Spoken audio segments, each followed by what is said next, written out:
53 years ago, on July 30th, 1965, President Lyndon B. Johnson signed landmark legislation to establish Medicare and Medicaid, two essential programs that provide health care to over 120 million Americans and over 1 million Nevadans. When President Johnson signed this historic bill, he said, "No longer will older Americans be denied the healing miracle of modern medicine.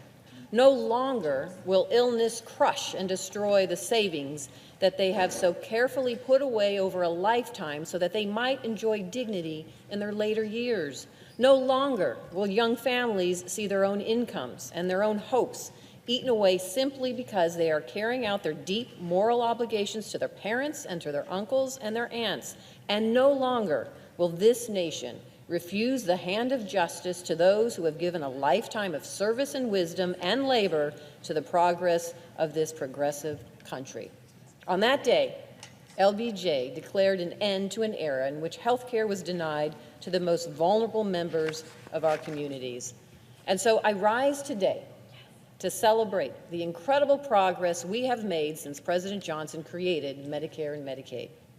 We lifted hundreds of millions of Americans out of abject poverty and provided hundreds of millions more with dignity, security, and peace of mind.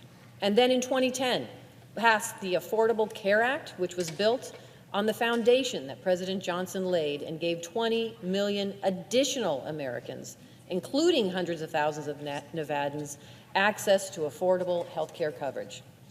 But today is not just for celebration, because our work is not done yet.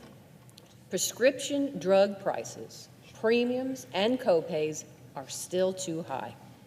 Too many Americans can't afford the medicine they need to live. Too many Americans can't find a doctor whose office is less than a day's drive away. Too many Americans are still struggling to get health care that meets their basic needs. Instead of trying to expand access to health care, some of my Republican colleagues here in Congress are working every single day to attack the Affordable Care Act and strip health care coverage away from tens of millions of Americans. Some Republican leaders are now threatening to cut Medicare and Medicaid in order to pay for President Trump's massive tax cut to corporations and special interest groups. The Republican tax bill exploded our deficit by $1.5 trillion, and now they're demanding cuts to critical health care programs to pay for their lavish corporate CEO giveaway. So it's not enough to celebrate our progress.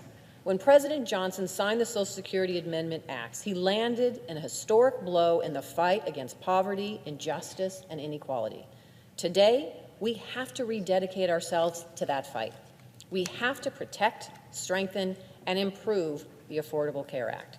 We have to lower the cost of prescription drugs and invest in the health of every community. We have to create an affordable public health insurance option that would be available to everyone in the United States, regardless of their income level. And we have to fight back against cuts to Medicare and Medicaid, because the fight to protect our health care is a fight to protect our dignity, our security, and our basic rights. And with that, Mr. President, I yield the floor.